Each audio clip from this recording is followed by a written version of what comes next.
What's going on, guys? Let's try back again here to bring in another video. This one's going to be talking about the upcoming matchup of Josh Barnett versus Daniel Cormier for the Strikeforce Heavyweight Grand Prix Finals. Before we get into the prediction of who I think is going to take this, let's talk a little bit about the Grand Prix. So the Heavyweight Grand Prix in Strikeforce, which started pretty much at the beginning of 2011, was shaping up to be one of the most exciting events in mixed martial arts history. Not since Pride Fighting Championship have we seen a tournament, a true heavyweight tournament of this caliber put together. I mean, look at the guys we had in this tournament. We had Josh Barnett, Alistair Overeem, Fedor Emelianenko, Sergei Kharitonov, Andrei Arlovsky, Brett Rogers, and did I say Bigfoot? And, just that was, just such a cool thing to see all those athletes come together in a heavyweight spectacle like that. When they introduced at the beginning of the year in 2011, I was absolutely just stoked about it, seeing everybody out there, seeing Fedor, seeing Alistair, seeing all these guys, even Josh Barnett, Sergey and everybody. I mean, these are some of the best fighters in the world. Pretty much what Strikeforce Heavyweight Grand Prix was every good heavyweight fighter that wasn't in the UFC had a chance of pretty much being in this thing. They didn't miss many guys. They pretty much had everybody. And at that time, I firmly believe that they had a better heavyweight division than the UFC does because they had the Ream. Now Alistair's gone to the UFC, so obviously the UFC's heavyweight division has absorbed Strikeforce and is the best heavyweight division we've ever had since the Pride days, because ever since Pride, we haven't had that kind of, great premier mixed martial arts heavyweight league like we do in the UFC now. Back then, Pride had all the best heavyweights. The UFC had literally like none or almost none. They probably only had, a couple good ones. Tim Sylvia, who we all know was not nearly as good as everybody thought. You had Randy Couture coming up and winning the title, Randy Couture is very good, but I don't even think he would have done that well in Pride back then. So this was really, a really nice tournament to have. Unfortunately, in execution, it sounds like Strikeforce just, put out too much money, and the owners decided that they were going to sell it. So they sold it to the UFC, and the heavyweight tournament was kind of dismantled, so to speak. You had Alistair taken right out of it. You had Daniel Cormier put in instead. Fedor, a lot of people thought Fedor would definitely beat Bigfoot and at least face Alistair or get to the finals in what would be huge fights, like a huge fight against Alistair. It never happened. So, a big letdown in the heavyweight Grand Prix and what it ended up turning out to be. You had Daniel Cormier, nothing against him, but he came in as an alternate to face Bigfoot because Alistair was taken out because of his injury, and maybe just because the UFC wanted him. The UFC was like, no, we're taking you for our league. We're not going to risk you losing to either of these guys, even though Alistair would be the favorite to beat either Barnett or Bigfoot. Still, the UFC's like, we're not going to risk it. We're going to take you over here and put you against Brock. So, yeah, I mean, what does that leave Strikeforce? Strikeforce is basically over at this point. Heavyweight division is going to be canceled. There will be one more matchup after this fight in Strikeforce, and then that is it. Strikeforce is done. Strikeforce is no more in terms of heavyweights. They will have other leagues, but Zuffa's probably going to take, the UFC is going to take all the good heavyweights. Be interesting to see if Josh Barnett wins this matchup, if he's going to go to the UFC, because Dana White does not like Barnett. If you guys don't know, if you haven't seen his interviews, he hates Josh Barnett. He feels, Dana White has said, publicly that Josh Barnett basically shut down Affliction. The entire organization went out of business just because of Josh Barnett, just because of him, and he was juicing at the time, or at least he tested positive for it. And the whole company went out of business, and he says that Josh Barnett didn't even apologize about that, which is true. He hasn't, but he also said that he never took anything. He was kicked out of the UFC for taking it, and he went to Pride, and he did decent in Pride, but he was Josh Barnett is an ex-UFC heavyweight champion. A lot of people don't know that. He beat Randy Couture, smashed Randy Couture to get the heavyweight title.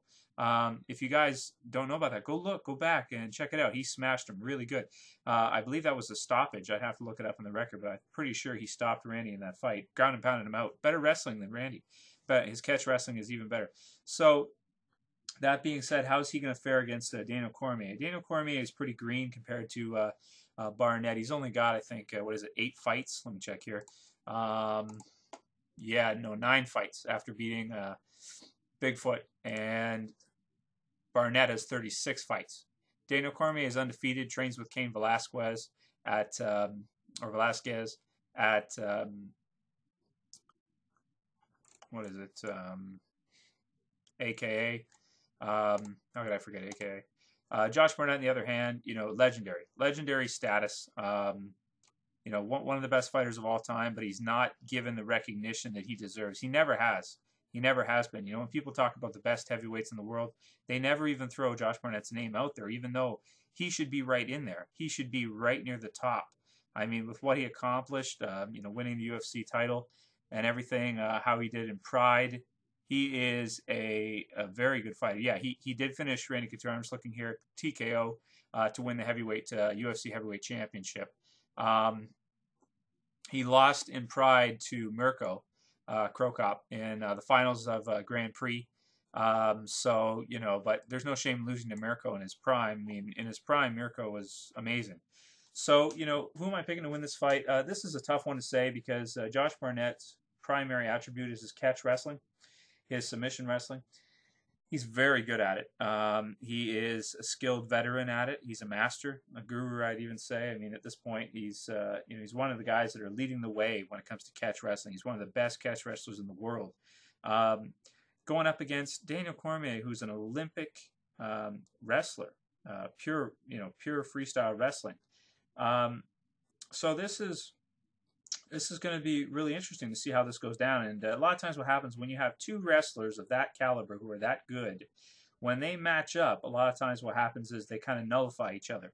Similar to Brock Lesnar against Cain Velasquez, or not Cain Velasquez, Shane Carwin. They go to take each other down, and it ends up kind of becoming a striking match. They grapple a bit, but it kind of becomes a striking match because of the fact that their wrestling sort of cancels each other out a little bit.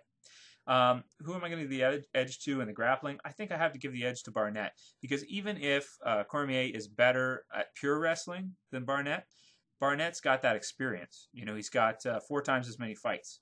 So that being said, and using his catch wrestling, I guarantee you his submissions are better, and he's just he's a master at it. That's what I have to say. As far as the striking goes, obviously Barnett has more experience striking, has more knockouts.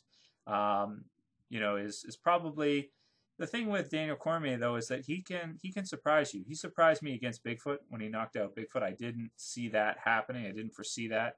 I think Bigfoot also was surprised, and I think that's why he got caught. I think against Josh Barnett though, you're going to see Daniel Cormier lose his first bout. I really do. I got to pick Josh Barnett in this fight. I still feel like Josh Barnett is one of the best heavyweights in the world. I think if Josh Barnett wins this fight and he goes into the UFC, he will be probably in the top 3 to 5 very quickly. I'd be very surprised if I saw Josh Barnett walk into the UFC and lose 3 fights in a row. I think Josh Barnett can hang with JDS. I think he can hang with Cain Velasquez. I think he can hang with any of the top guys. So that being said, I'm going to pick Josh Barnett in this fight. Could he get caught? Could he get out-wrestled? It's possible. He could. Bigfoot definitely did by Cormier, and Cormier is no slouch. But just based on the statistics, based on their experience, and Josh Barnett's crazy catch wrestling skills, I mean, I put him above anybody when it comes to catch wrestling. I think he's the best pure catch wrestler we have in MMA, period, in the world.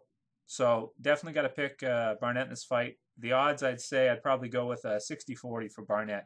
Hopefully after that, we're going to see him in the UFC. Hopefully Dana, is able to smooth things over and get him in there, because I would love to see Josh Barnett face guys like Cain V, JDS, any of the top guys. I really feel like, when it comes to Brock Lesnar and him being on top for so long, I really feel like Josh Barnett is like Brock, but he's even better. You know what I mean? He doesn't necessarily have that look that Brock has. Brock has that look where it's like, WWE, physique that he's going to beat your ass. You know what I mean? But Josh Barnett doesn't look that way. But he is an amazing wrestler, better catch wrestling skills than anybody else, better submission skills than most guys.